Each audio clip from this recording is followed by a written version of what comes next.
លោកស្រីនាងកញ្ញាជាទីមេត្រីនៅក្នុងគណៈពេលនេះគោលដៅទេសចររបស់យើងគឺការទេសនាប្រាសាទនាគពន្ធយើងខ្ញុំសូមជម្រាបលោកអ្នកថាប្រាសាទនាគពន្ធគឺជាប្រាសាទមួយ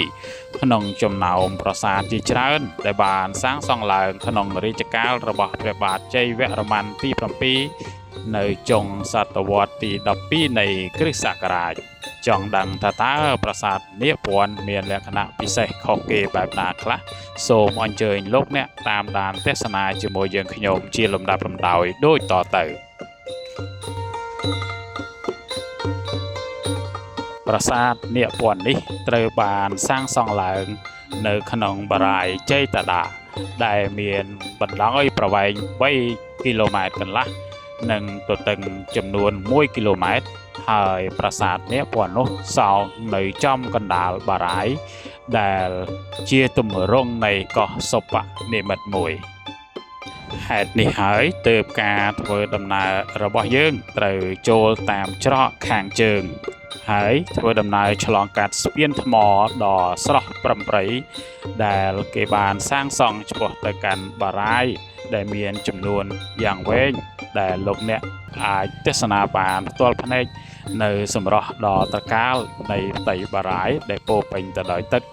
និងមានដើមឈូកព្រមទាំងផ្លែផ្កា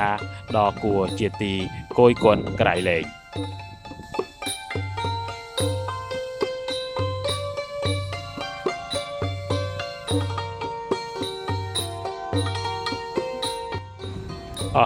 លោកស្រីការធ្វើដំណើរដើរលើស្ពានដ៏វែងអន្លាយដើម្បីមកដល់ប្រាសាទនាគពន្ធនោះឥឡូវនេះយើងជិតមកដល់ទិសដៅរបស់យើងហើយ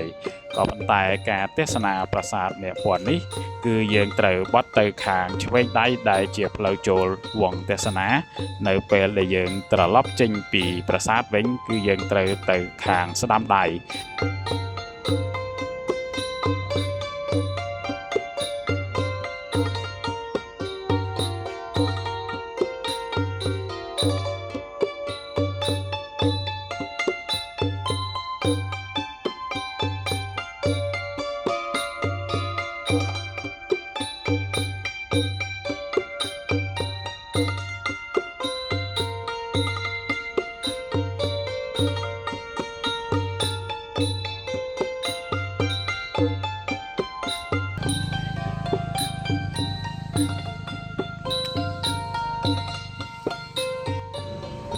លោកស្រីនាងកញ្ញាជាទីមេត្រីឥឡូវនេះយើងធ្វើដំណើរមកដល់ប្រាសាទនាគពន្ធហើយហេតុនេះហើយសូមអញ្ជើញអស់លោកអ្នកតាមដានទេសនាជាមួយនឹងយើងខ្ញុំដូចតទៅ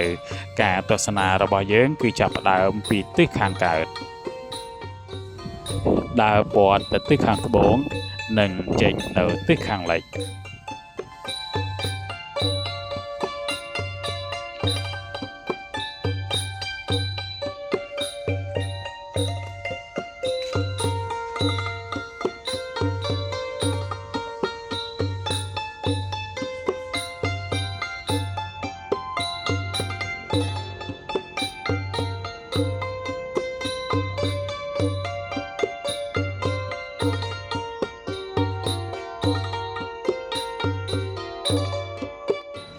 ប្រាសាទនាគពន្ធនេះគឺជាប្រាសាទដែលត្រូវបានសាងសង់ឡើងដោយព្រះបាទជ័យវរ្ម័នទី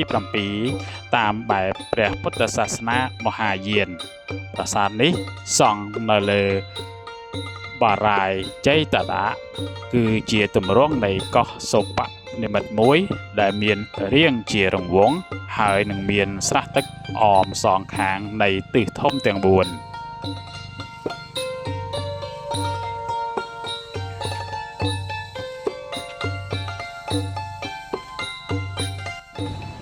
ហៀតទៅប្រាសាទនាគពន្ធនេះគោលបំណងចម្បងដើមដំបូងបំផុតគឺគេសាងសង់ឡើងក្នុងគោលបំណងជាបាលជំងឺមានន័យថាវាគឺជាមន្ទីរពេទ្យមួយក្នុងចំណោមមន្ទីរពេទ្យជាច្រើនដែលបានសាងសង់ឡើងដោយព្រះបាទជ័យវរ្ម័នទី7ក្នុងរជ្ជកាលរបស់ព្រះអង្គ ក បើតាមជំនឿរបស់មនុស្សបុរាណខ្មែរដែលមានទំនោរទៅតាមជំនឿនៃសាសនាហិណ្ឌូពួកគេយល់ឃើញថាដើម្បីរក្សាតុល្យភាពនៃធាតុក្នុងរាងកាយគឺពួកគេត្រូវតែចុះទៅងូតទឹកនៅក្នុងអាងទឹកនៃប្រាសាទនាគពន្ធនេះទើបអាចជាបាលបានហេតុដូច្នេះហើយទើបមានអាងទឹកចំនួន4នៅតាមទិសទាំង4ដែលតភ្ជាប់ទៅនឹងអាងទឹករាងរងមងវូលនៅចំកណ្ដាលដែលតំណាងឲ្យធាតុទាំង4គឺធាតុទឹកធាតុភ្លើងធាតុខ្យល់និងធាតុដីវត្ថុធាតុនីមួយៗដែលគេត្រូវបានប្រើដើម្បីភ្ជាប់អាងតូចទាំង4ទៅ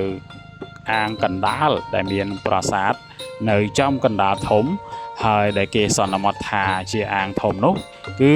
ជាប់ដោយបំពង់ថ្មស្ថិតនៅពីក្រោមមហាសត្វទាំង4ដែលជាសត្វដ៏អស្ចារ្យនៅក្នុងជំនឿនោះគឺសត្វដំរីគោសេះហើយនិងសត្វតោដែលតំណាងឲ្យទិសខាងជើងទិសខាងកើតទិសខាងត្បូងហើយនិងទិសខាងលិច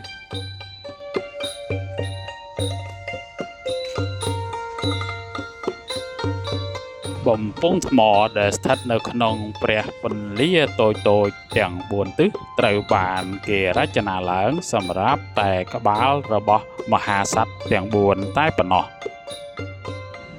ហើយគេក៏បានធ្វើក្បាលមនុស្សជំនួសឲ្យតំណាងនៃក្បាលគោផងដែរប៉ុន្តែអ្វីដែលជារឿងគួរឲ្យសោកស្ដាយបំផុតនោះរហូតមកដល់នឹងពេលនេះគឺនៅសល់តែសត្វសេះបាលហាដែលត្រូវបានគេសាងសង់ឡើងក្នុងទម្រង់ជាព្រះពោធិសត្វលោកេស្វរៈដែលជួយស្រោចស្រង់ពពួកនាវិកអំពីការវាយប្រហាររបស់សត្រូវតែប៉ុណ្ណោះហេតុដូច្នេះហើយទើបគេជឿជាក់ថាប្រាសាទនាគពន្ធដែលត្រូវបានសាងសង់នៅកណ្ដាលបារាយណ៍នេះគឺត្រូវបានសាងសង់ឡើងដើម្បីឧទ្ទិសទៅដល់ព្រះលោកេស្វរៈដែលតំណាងឲ្យព្រះបាទជ័យវរ្ម័នទី7ក្នុងការបង្ហាញទៅដល់ប្រជានុរាស្ត្ររបស់ព្រះអង្គអំពីអានុភាពរបស់ទ្រង់អស់លោកស្រីអ្នកនាងកញ្ញាជាទីរាប់អានដោយឃើញស្រាប់គឺស្រះទឹកភាគខាងលិចឥឡូវនេះត្រូវបានជួសជុលហើយមិនទាន់រួចរាល់នៅឡើយទេ